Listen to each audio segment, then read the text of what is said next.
Hello everyone and welcome back to a new video. In this video, I'm gonna show you guys how you can remove password from your Shopify store. So if you guys want to learn how to do it, just follow the steps that I'm gonna show you. So as you can see guys, I'm right now in my Shopify account. So the first thing that you need to do guys is go to the left side of your screen and go down to online store. Click on it. Once you're here in Teams, you can scroll down and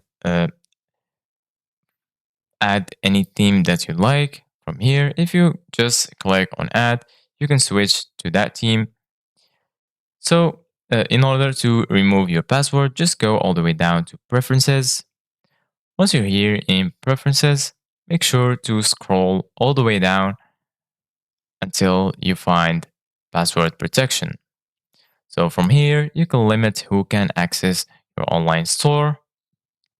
So basically, guys, uh, in order to uh, remove the password from your Shopify store, firstly, you need to have a plan. You need to at least buy the normal plan for Shopify.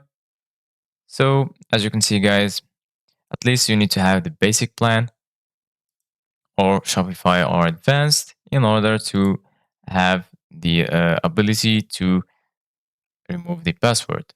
So, once you buy a plan, this check mark will be available to remove. And here you can set your password and also you can message your visitors from here. And also if you want to learn more about password protection, you can click here and then it will take you here where you will see all the informations about this topic. So this is guys for today's video. Thank you guys for watching. See you guys in the next video.